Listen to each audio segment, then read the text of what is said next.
What's up, KML Sounds fans? good. It's your boy Kyle back with another interview. Today we have on Drew Rossi. Thanks for being on with us today. Drew, would you tell everyone some background information on yourself if you could? Absolutely. Absolutely. Northeast Pennsylvania guy, born and raised here. Went to a couple of different colleges, bounced around a little bit during my playing career, and spent the last 12 seasons now in professional baseball, mixed between affiliated and independent ball.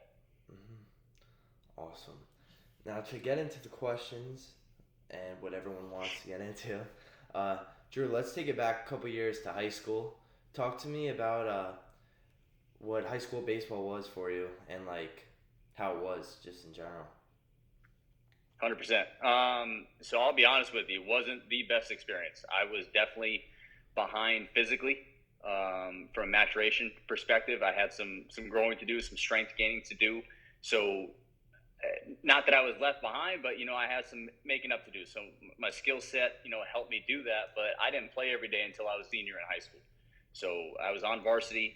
Once I was a sophomore, more of a defensive replacement because I can really pick it. But it definitely took some work and some getting afterwards and catching up and getting the right opportunity to be able to play every day. Once I turned to senior. hmm Now, as you said, you weren't as good as you obviously got to. You were a little behind. So what school did you end up like committing to? Or So we had a hitting facility. My father and John Kranick, Max Kranick, who is now in the big leagues with the Pittsburgh Pirates. It was his father and my father. I was closing for Lackawanna College, was working out, and I was swinging down by myself there off the machine, and the coach came up to me and he looked at me. He's like, where are you from? Where do you play at? I've never seen you before. I've never heard you. So obviously what I was doing in the cage stuck out. And, I said, this is more towards the tail end of my senior year, and started to physically, fill in, with my skill set and all that. And we started having a conversation, and following that conversation is when I committed to Lackawanna. So I spent the next 2 years there. And after Lackawanna, I went to Keystone College, which is pretty recognizable here in the Northeast, with Jamie Shefchick, very good Division III baseball coach. Spends a lot of time in the Cape. And the coach that had originally recruited me to play at Keystone, he was the head assistant at the time, Scott Kingston, and he ends up transferring or taking a head coach job at Mitchell College in New London, Connecticut, who was doing a very good job running, the New England area right now as far as performance and getting in the regionals, and they're doing very, very well. So for my senior year, I decided to bounce up there, and I was one of 14 guys on that team, which was absolutely amazing. And we ended up winning the first conference championship in school history. And out of the 14 guys, 10 of us signed professional contracts out of Division III school, which is pretty special. Something unheard of. But as you can tell, as I moved along, all those reps in junior college, all those reps at Keystone, prepped me for what I did my senior year up in Mitchell. yeah, that's insane. To talk about Yep. 14 guys and 10 signing contracts. Now, Yep. what age did you say you got really serious about it? Like, I know you said senior year you kind of started playing every day, but when did it hmm become like a lifestyle to you? Like, this is what I want.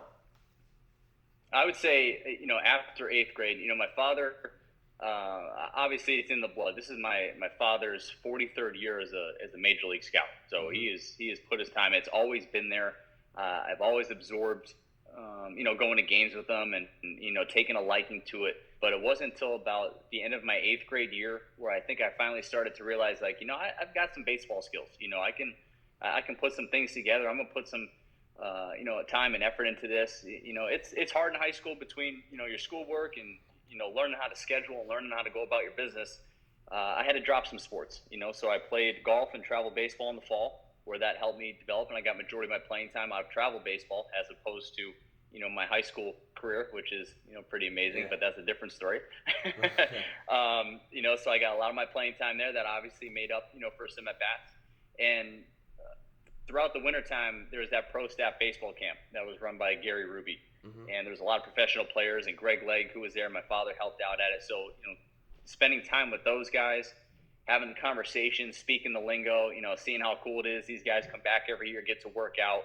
And I wanted to be, like one of them. Russ Kanzler, who was another one, spent a lot of time at that camp. Mm-hmm. And, to spend time with those guys and, start to see my skills develop, about that ninth grade year is when I fully committed to, hey, I want to make something out of this, or at least give it my best attempt.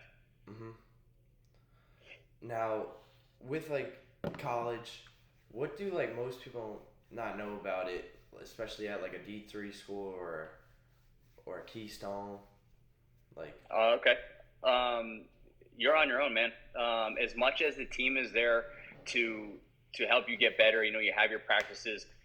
You still have so many other opportunities to get better. It is, and I'm a big fan, and we even talk about this in pro ball. Own your career, 100%. It is up to you. Everybody has the same 24 hours. What you want to do with those 24 hours is completely up to you. So hit the books, get an extra workout in, or if you want to go spend some time, off campus, run around, whatever it may be, potentially getting yourself in trouble. It all depends on what you're there for and what you want to make out of it. And it is ultimately your choice when it all comes down to it. So for me, not only did, the reps, all of those reps prepared me, to develop my skill set, but just, learning how to schedule myself, learning how to, be a good teammate on top of, making sure, I was taking care of my business. mm-hmm. Now I want to talk just a little bit more about your college and getting ready to sign a contract, sign a contract with the team. Mm-hmm. What was like a day in the life like for you? Like, what did you do in the morning? Like, how strict was your routine? As a college player, or as a professional player? As a college player, and we're gonna do the professional as we talk Yeah. about that later. So I'll talk more because I was on my own more when I was up in Connecticut. Yeah. It was, your classes, morning time, obviously the schedule, you're at the mercy of when your classes are and, what your major is and what you're going for. So a lot of it was more morning classes that allowed me to free up the afternoon, to get my workout in, to have my practice. And then I had two very good, solid roommates who were very baseball driven and, they wanted to make something happen. One of them was Anthony Santiago. His brother is Hector Santiago, who was an all-star with the Angels, I believe, in the big leagues. And, his goal, his purpose was also, to play in affiliated. And Anthony did go on to play with the White Sox organization and coach with them. And we were really committed. We held each other accountable. We held each other to a standard. We both agreed upon that. Listen, we want to sign pro contracts. We want to go, live that lifestyle because at the time his brother was in the minor leagues with the White Sox. So we got to see from a distance. This is pretty neat. To see a family member who became, a close friend of mine to watch him go about his business. So we held each other to that standard. Yeah. It's so important, I think, that people don't even realize how important your environment is and how much it impacts you, definitely. Your environment is everything. The people you spend time with, the people you associate yourself with, it stands out. It stands out in a big way. Now, after your college career, you're signing the contract with, was it with the Pirates? It was the Washington Wild thing, so I signed independent ball first. Okay. Yes, after I finished my college season, had a very, very good college season, and I had two pre-draft workouts with the Twins, and the other one was with the Phillies. Mm-hmm. So I ended up going there. Nothing really developed, and then Darren Everson, who was the manager for the Washington Wild Things, gave me a call, wanted me to come down and work out as a potential off the bench, utility type role. Because the league that I was in, it was the Frontier League. At that point in time, that was 2011. The league was very comparable to like a high A right now and affiliated. I mean, you had some guys that, can really play some baseball. And we had some good arms. There were former big leaguers in that league that got some big league time. There's a lot of double A guys. So I had two first-round draft picks on my team alone. I would say about 90% of my team was former affiliated baseball players and playing at schools like University of Miami, University of Texas. I mean, you're talking about some really good players. And you take a kid like me who is starting to catch up, physically in a baseball skill set and drop me off. And, it was eye-opening, man. It was a hell of an experience because I went from, Northeast Pennsylvania to St. Louis, Missouri in 3 days, when I signed that contract. So here I am in the Midwest getting my first start on the 4th of July. And it was a pretty cool moment. It was a very cool moment.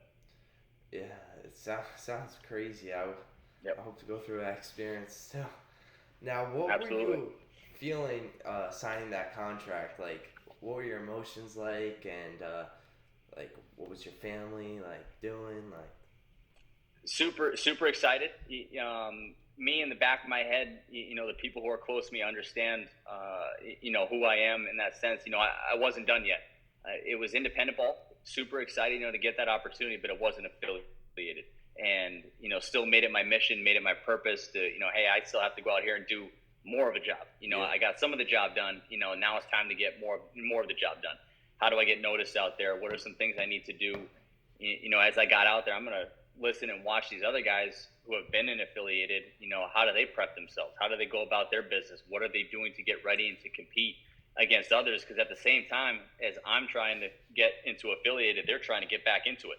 yeah, And I'm competing with my teammates in a sense. Even though I'm 22, I've got guys who are 23, 24 who just got released from high A who are looking to get picked up by another club. So it's a very interesting atmosphere, in that sense. But as far as facing the other competition of guys of that caliber, it was a great experience for myself. hmm. Now, would you say some of your teammates didn't want to see you succeed? Uh, I'm going to say no to that from an eye test. Based off the conversation, I had good teammates. Don't get me wrong; they were great Yeah, teammates. I learned a lot. We did share knowledge, but I think it was a healthy, competitive environment. It was, you know, the way independent ball works, it's known for being a meat locker. Meaning a guy comes in for 1 or 2 games, can't get the job done, he gets released, a new guy comes in. So there's a lot of transactions, there's a lot of shuffling, a lot of movement, because those teams are trying to put the best team together. And if guy comes in just based off word of mouth and they don't see what they like, they go out and grab another yeah, guy. So I was fortunate enough, the day that I signed, I was fortunate enough to stay for the rest of the year, and I end up playing some seconds, some shorts, some third, end up hitting 300 from a bench roll, which is extremely difficult to do, yeah, not being in there every day, seeing live pitching against some very good arms. And I ended up facing a former big leaguer, Cedric Redmond, who pitched with the Cubs, I believe, or the A's. It was one of the two, but he got some big league time, and yeah. I ended up getting a knock off him. So for a fresh out of college kid to play guys like that, Hmm. it was pretty cool. But the teammates themselves, they were outstanding. There was obviously a little tough love at first. You got to earn the right, you got to Yeah, earn the stripes of, hey, I'm here to help you guys win, and help carry this ball club forward. yeah. Now, how you said there's so many transactions with the team, and one mistake could cost you. How do you deal with that pressure and knowing like anything could happen? Right.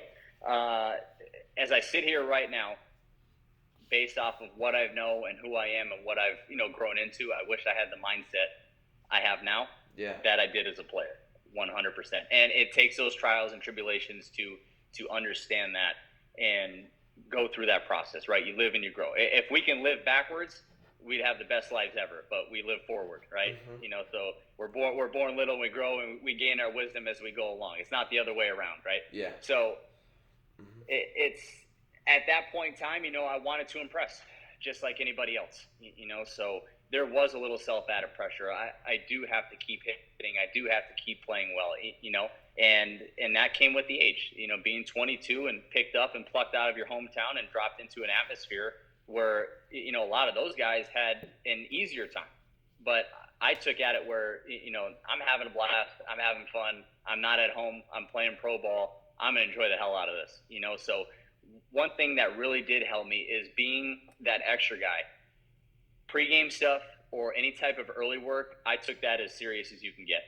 And I took it as like, not a try hard, but, I'm going to speed myself up to game-like speed because I need to be prepped. All of a sudden, seventh inning, hey, Ross, we need you in there, or, hey, we need you to drop a bunt. I have to be prepared. I had to, almost double prepare compared to what those other guys, were doing, because a lot of them had solidified spots. And if they had an over game, or if they had a stretch or a series where they were struggling, they were safe. Where if my last 12 at bats, 15 at bats, I'm not producing or moving runners or doing anything situational, I knew I was on the hook. So I try to go back to small ball and just play it right. Hmm. Now, what do you think your like separation was between all the other players after like your independent ball and like making up levels? Like, what did you do different compared to all the other guys? Like, was it your mindset? Was it, you know, you're just playing really good? Right. For me, yeah, I'm a big advocate for the word discipline. That, Hmm. that is, for me, if you can lock down on that word and if you can commit to that, it's not a grind. I don't like the word grind. I know it's promoted. We're going through the grind or the guy's grinding it out. For me, if something's grinding, something's about to be smoking and it's about to catch fire and it's about to be broken. It's you're forcing yourself to make it happen. Anything that's grind. Think about brakes to a car. Man, those brakes are grinding. Well, eventually you're going to be in trouble because they're not going to work anymore, Yeah. right? So uh, that push and force, not the biggest fan of that. So for me, discipline and commitment to my craft and what I'm working on, and that self motivation. Hmm. I know I can do this. I know I'm capable of doing this. I know I'm capable of competing with these guys and these players. So yes, the mindset was a big deal. When it came to it, I didn't have the most outstanding tools. Being a smaller guy, I didn't have the most power, but what was I good at? And it was keeping the ball in the middle of the field, moving runners, making contact, doing the right things from that offensive standpoint. And my best carrying tool was my catch and throw, and my arm strength and my glove work. I knew you put me out there, I'm making plays for this guy. Yeah. And it became a point where listen, this is what I'm best at. I'm gonna keep developing what I'm best at, and we'll take it from there. Hmm. Now, as you're training and you're in the minors and you're in independent ball, how many hours a day are you like working? Oh man, in the off season, I can recall a very close friend of mine, and unfortunately, he has since passed. But we would Sorry. be down on New Year's Eve, Christmas Day, Christmas Eve, New Year's Day. We're down there taking swings, putting time in. I mean, there were no off days.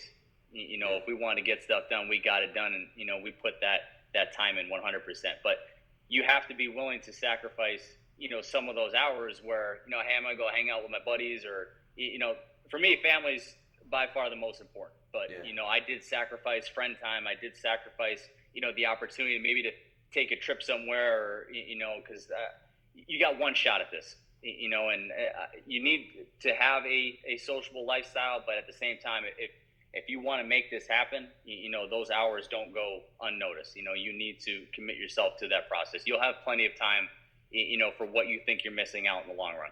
Yeah. I think I definitely agree with everything you just said there. Now, talk to me a little bit about moving up the levels to the game. Sure. After after my year in Washington, I did have some tough go-abouts. I was in camp with the New Jersey Jackals and the Rockland Boulders, and I did play very well. Unfortunately, it just wasn't the right fit at the time. I easily could have at that point in time hung it up and said, you know what, time to move on, close that chapter of my life. Let's go work on something else, or let's start job hunting. And still kept after it. I was like, listen, being that late bloomer, my skills were still getting better, even though I wasn't playing. So it's like, man, I want to see what I'm capable of doing. I feel like I'm too good of a player, or, that scrappy baseball player to just pack it up and pack it in. I never wanted to sit there and be like, what if, or, what could have happened? No. Yeah. So kept working. At this point in time, video started to become more relevant. So it is nowhere near as relevant in that point in time as it is now. You guys can make a 30-second clip, put it on Twitter. You're going to have 5 colleges in your DMs in the matter of an hour, right? Yeah. So I sent them out to some clubs, and the Washington Nationals were gracious enough to give me a call, and they wanted to bring me into camp. So signed the professional contract, that affiliated contract I was looking for, Yeah. and end up spending the next 30 days in spring training. I was older. I was 24. And they did end up releasing me at the end of spring training, and I did go on to play in Traverse City in the Frontier League, and that's where I basically finished up my career. But to get that opportunity to be a Washington National as a player for those next 30 days was absolutely incredible. And it was everything I thought it was going to be and more. And what really satisfied me was we were out there early one morning, and Tony Beasley, who is now I want to say the third base coach with the Texas Rangers or the bench coach, one of the two, but he is in the big leagues with the Texas Rangers. Okay. And he was our field coordinator at the time. And he was talking to everybody. All the position players were out there. And I remember looking to my left, looking to my right, and thinking like, man, I got the high school kid who just signed for $4.5 million last year. I got a kid here from LSU. I got a kid here from the University of Miami. I got the young Latin kid who signed for $6 million. I got this prospect, and it's like, but I'm here. I'm standing here with them. So here's a kid from the Northeast at a D3 school looking around. It's like, man, obviously my baseball skills are able to hang with these guys. And I end up making a friend, Manuel Burris, who won 2 World Series with the San Francisco Giants. His story is phenomenal for anybody who wants to do some research and do some digging. Outstanding human being, but he became my catch partner as we would warm up. And he pulled me off to the side the one day, and he gave me a compliment. He goes, Rossi, you'll get to the big leagues. The hard part's staying there. And I remember looking at him like, man, this guy's going to be in AAA this year in Syracuse at the time. He'd probably be the everyday shortstop. He just told me I'm going to be in the big leagues. I was like, this is a teammate. This is an organizational, teammate. To get a compliment like that, he recognized, my ability, and I thought that was one of the best compliments I've ever received, from a teammate. And the other one, we had Wilmer Defoe at the time, who made it to the big leagues with the Nationals, played with the Pirates a little bit, and he recognized the way I can catch and throw. And him being a Latin guy, they're super energetic. They just passionate for baseball, man. And, we would have a little fun while we were in line taking ground balls, up the middle. We would bust each other a little bit, and have some fun. Like, hey, let's see you make this one. Hey, first one to drop it, it loses, So we would have some friendly competitive environments. And, again, just that whole atmosphere, was super awesome. And I can't be more thankful, to experience that as a player. Yeah, that sounds awesome. Now, yep. After that experience, you left the game? Oh no, you said you. So after Traverse City, yeah. So I ended up getting released by Washington, signed on with the Traverse City Beach Bums. Made it. I was there the whole first half, and after we came back from the All-Star break, I got released. And I'm happy. Most people will not say this. I'm happy they did it, and I didn't do it myself, because I was obviously upset, that I got released, from the Nationals. And as I was out there in Traverse, it started to feel a little bit like work. The prep stuff started to feel more like work than it did, fun and passionate. And the last thing I wanted to do was be bitter and, really dislike the game and not be a part of it some way, shape, or form going down the road. And once that finished up, I ended up getting released. We started, I had the conversation with my dad. Hey, what's next? I want to stay in this game some way, shape, or form. What can we do? So the MLB Scout School is a program held by the MLB Scouting Bureau, who is no longer around, but I believe the offices in New York still do it to some way, shape, or form. And it was a 2-week program out during the Arizona Fall League. And the New York Mets were the ones who sponsored me to go out there. And it was a 2-week, evaluating, training program. We watched Grand Canyon University. We watched some Arizona Fall Leagues, and we watched some affiliated teams during their fall instructional league. So you're writing reports, talking baseball, you're getting to meet scouts and, directors. And I started to network in that form. And it was pretty cool because there were even some former big leaguers, that were there. Dimitri Young was there. Chris Getz, who is now the farm director with the Chicago White Sox. And it was pretty neat to sit down, at the table with those guys and, talk baseball. And we were all starting out together, so it's kind of like your own little graduating class, of 2014, which was pretty neat. So once that all finished, obviously that's when I started reaching out to teams and, listen, I'm done playing. I want to start my career off the field. And that's when the Pittsburgh Pirates came calling. And I was a part of their player development system in front office for the next 4 years after that. Now, what did you do with that? How did that work? Right. So I really expressed to the Pirates that as I was doing, interviews and, filling out, everything that they needed me to take care of, I expressed player development. I was big into player development. I like scouting. I like the evaluating, but I was like, man, I want to help guys get better. I want to keep the uniform on. I want to be on field. What are some, opportunities there? So I really expressed like, man, I love throwing batting practice. I love hitting fungos, all that stuff. Right. And they offered me a very unique role where I spent half of my day in the front office, assisting any way, shape, or form, whether it was roster construction or, player flights or whatever was needed, anything from the affiliates. And then they also allowed me to put the uniform on and go on field, so if anybody, who's listening to this has been to Pirate City before in Bradenton, the offices were on the third floor. And a lot of the staff members used to make the joke as, the front office guys or scouts would show up in, their slacks and their polo, oh, here comes level 3, here comes the level 3 guys, they're the field guys. Here's the level 3 guys. So Kamara Barti, he has also passed away, God bless him, but he was with the Tigers last year. He would always bust me and he'd go, Ross, we don't even know what level you are. You're on the field, you're up at level 3. He's like, we're just going to call you level 2, and we had an outstanding relationship, and while I was there, I treat that as my, you go to school, you go to college for 4 years, you get your degree.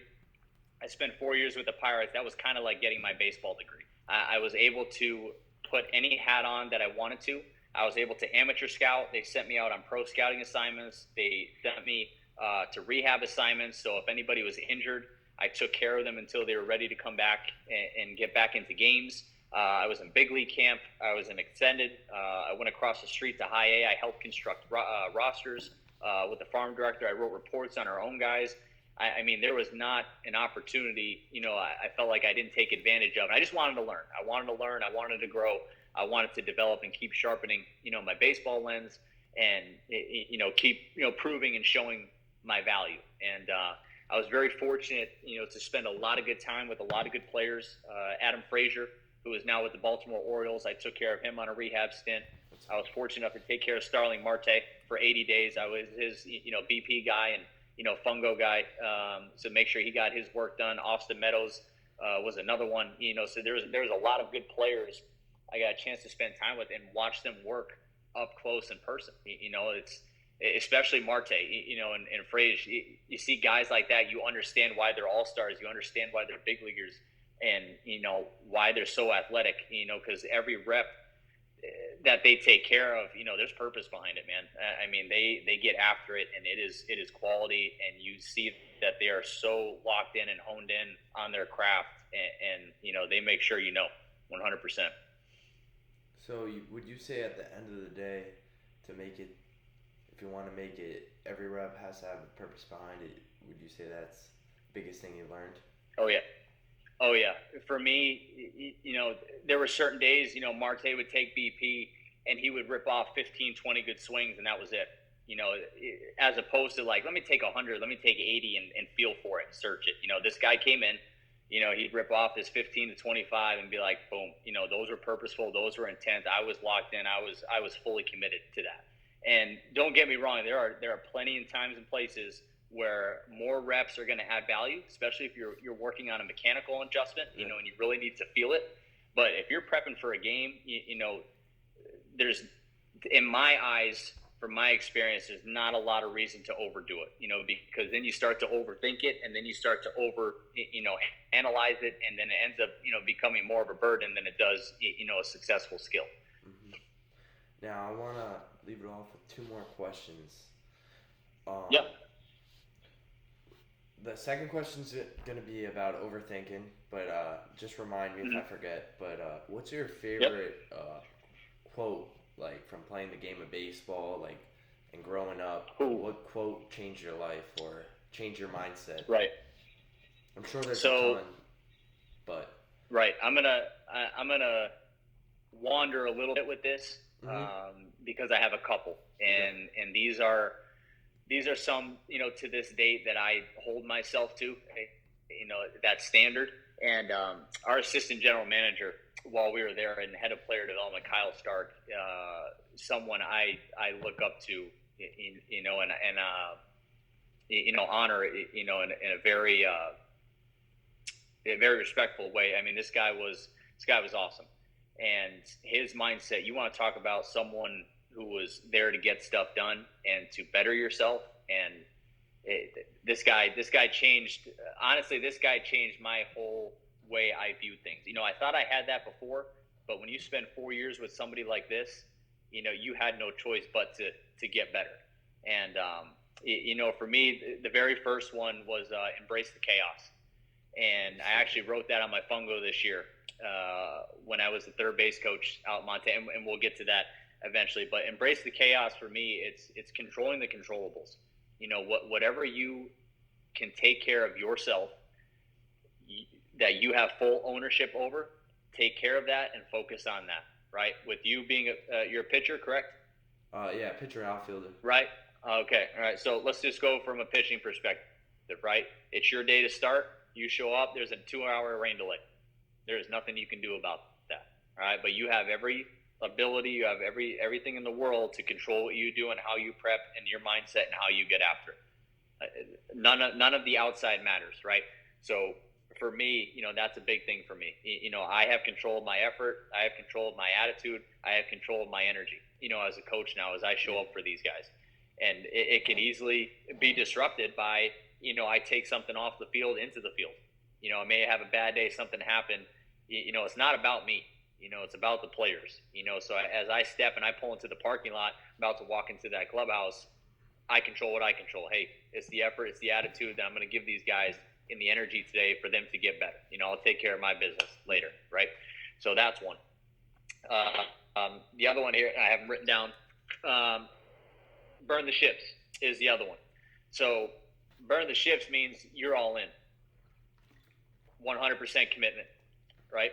And as conquerors would travel through the seas, as they would hit landfall, they would tell, at the top, whether they're pirates, whether they're soldiers, whatever, burn the ships. Because we came here to do one thing on this island, and that's take it over. Or we came here to take care of these supplies. We'll build new ships once we get the job done. Yeah. So that means, listen, no one is getting on that boat, and no one is cutting out on us. We're all in this together. It's 100% commitment or bust. And for me, that's, again, leading into what I did this summer in Montana. As I hopped on that plane, I said, burn the ships. I'm all in. There is no leaving part of me at home. There's no leaving part of my, left my ego at the door. As soon as I hopped on that plane, I was all in. I was going to pour everything I had into those guys and just learn and continue to learn every single solitary day. Right. And the one after that, this one's a little bit longer, a little bit more, what's the word I'm looking for here? A little more stoic, if you have. He who has a sword and knows how to use it, but keeps its sheath, shall inherit the earth. Okay?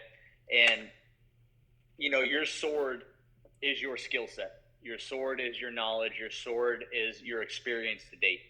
And you don't have to take it out and wave it around and show everybody that you know how to use it, right?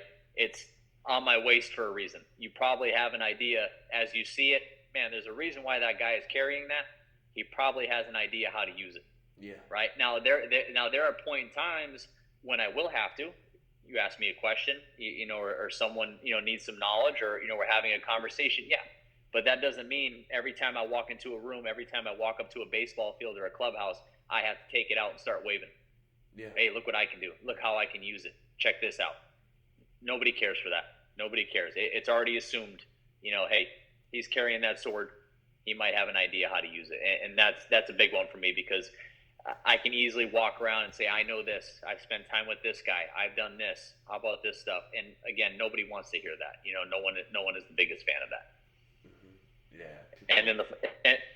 And then the final one, be at your best when your best is needed. So again, always showing up. Whatever your 100% is that day, it's not going to be 100%. But whatever your 100% is, whether it's 75, whether it's 80, you give that. Mm-hmm.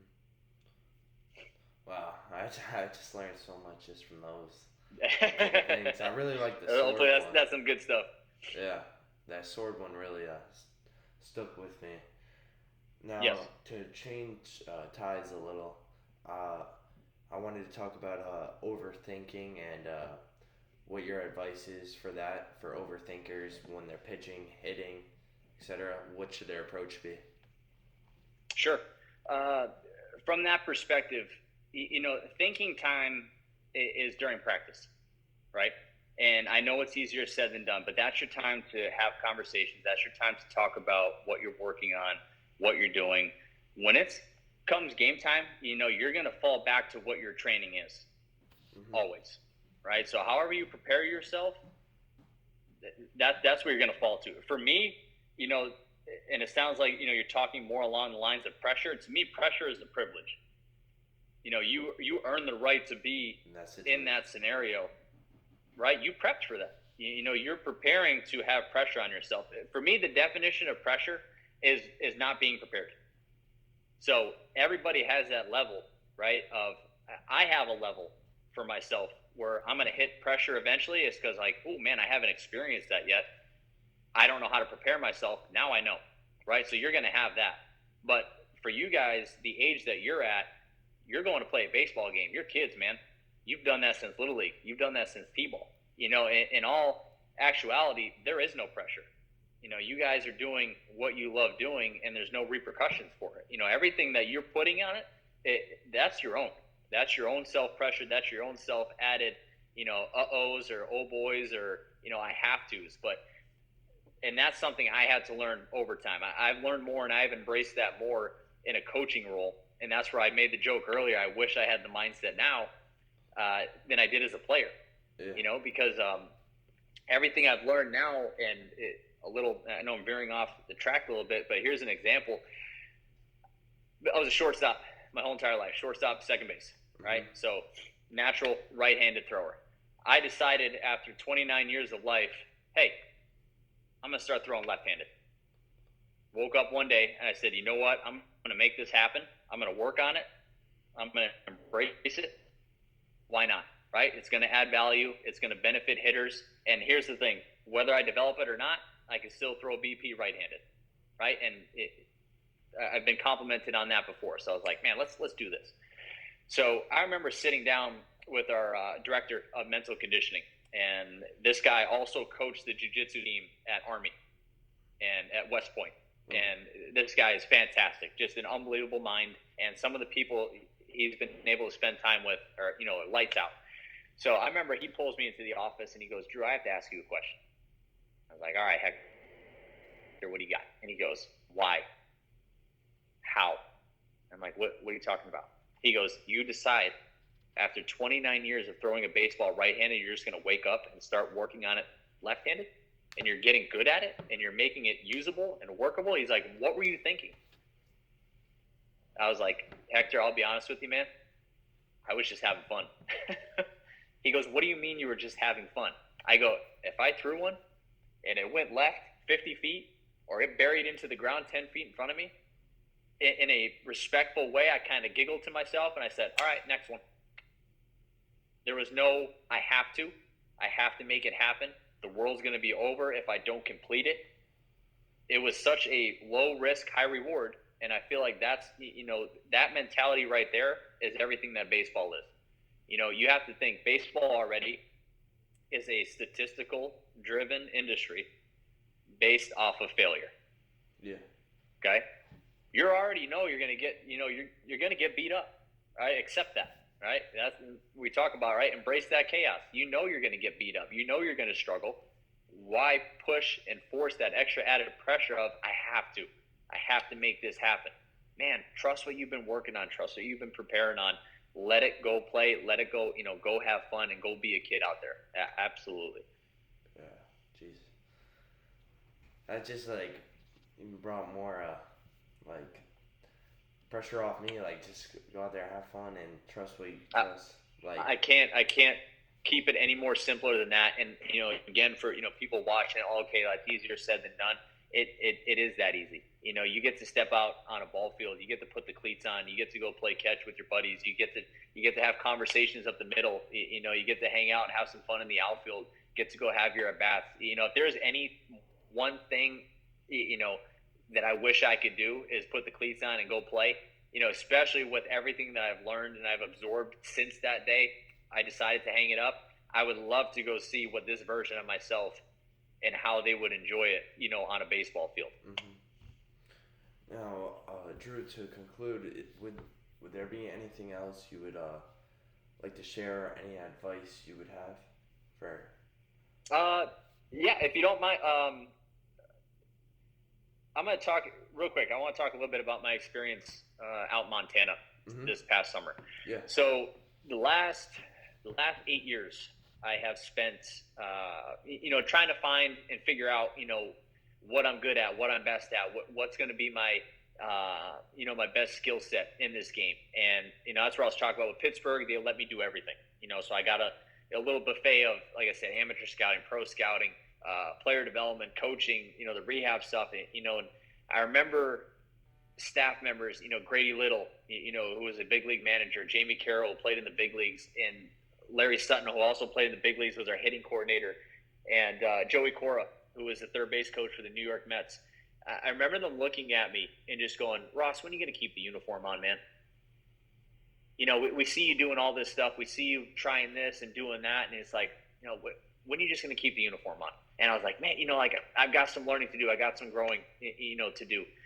And after I left the Pirates, I took an amateur scouting position with the Tampa Bay Rays. And I enjoyed it for what it was. It was a great experience for me to help develop my baseball lens. I'm watching some of the best college players and high school players in the country being in Florida, because I covered from Miami up to the Panhandle of Florida State.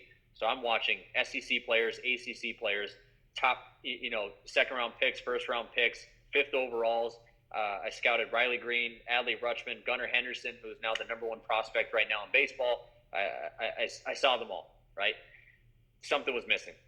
And a lot of it thought for me was because, listen, when I started to catch more of the baseball bug, my dad was pro scouting at the time. So I was more in the pro scouting environment, right? So I was like, man, maybe pro scouting is for me instead. So take my pro scouting opportunity with the Chicago Cubs, still the same thing.